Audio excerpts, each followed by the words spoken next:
Wadhi achiel kachiel nyaka Mombasa mondo wawinj ne kaka jatend Migago Masaga Simon Chelugui chiwo ote twak mare kod jofwambo.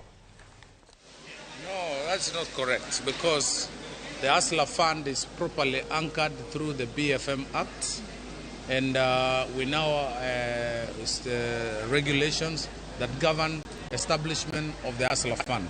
Last week, the President appointed the chair, and I also gazetted the board of directors, and it's now properly governed.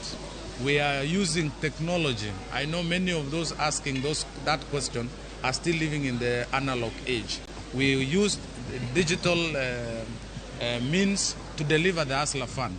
So we are working with the best in the market, the mobile network companies and the banks. And today we have achieved 18 million Kenyans are onboarded, 16 billion shillings have been loaned out, and also repayment is about 7.7 billion, and savings, which is another big thing for the country. We have about 805 million which have been saved by the same hustlers. So CDF continues to run under its own act, and Financial Inclusion Fund is also operating under its own regulation. So both of them are not competing, they are all complementing each other. While the CDF works on the community projects, this is dealing with the missing link, the lending, the loans, and the financial access by majority of Kenyan hustlers who are locked in predatory banks and lenders, and now they have freedom through this fund. The most fundamental feature of this fund is the cost of money, which is 8%, or in other words, 0.02% per day, as opposed to previous rate of 1 to 3% per day. Thank you.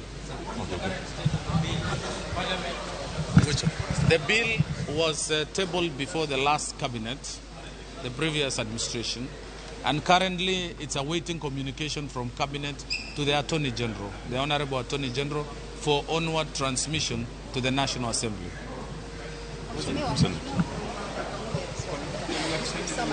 Yeah, tunashukuru sana kwa hii mkutano wa leo. Tumejumuika na governors wetu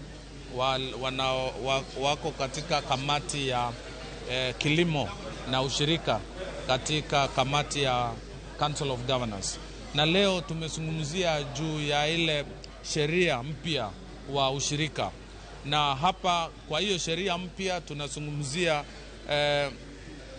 ugatuzi vile utaweza kusaidia na kufaidi mambo ya ushirika, na tumeona ushirika ni njia moja ya kuwezesha kuwainua na kuwapa nguvu wale wa Kenya walio chini.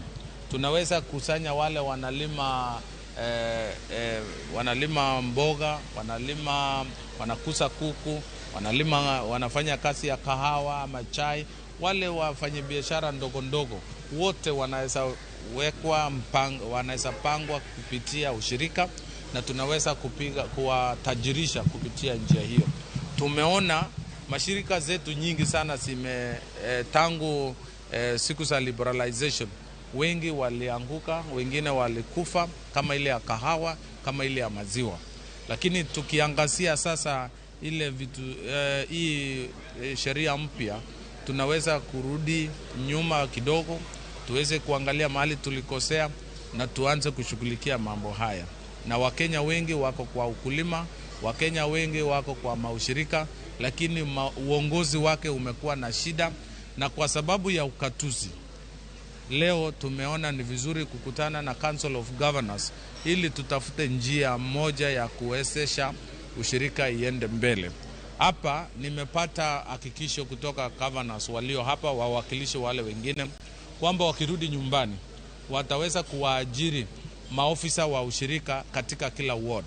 Ndio wakati tunapopanga mambo ya ushirika, tuko na maofisa kule chini ambao wanaweza panga wa Kenya kupitia njia zote zile ya ukulima, ya biashara na chochote ile wanafanya. Nafikiri pia governor wetu anaweza ongezea 1-2 kwa mambo haya. Asante sana waziri. Asante kwa niaba ya baraza la magavana. Tumekutana leo pamoja na waziri na washikadau wengine, hasa katika kujadili mambo kadhaa, mambo ambayo pengine yataweza kuwa ni kama agenda itakaopelekwa katika mkutano wa summit ambao mwenyekiti wake ni rais. Jambo ambalo tungetaka tu kusema ni kwamba ndio kuna sheria jipya ambao tunaiangazia inayohusiana na vyama vya ushirika ambao tumejumuika pamoja kuiunda, na sasa kama mlivyojulishwa tayari imefikishwa katika baraza la mawaziri na inasubiri kupelekwa katika bunge. Pengine tukikubaliana na kama tulivyokubaliana ni kwamba itasukumwa mbele ndio tuweze kupata sheria ile.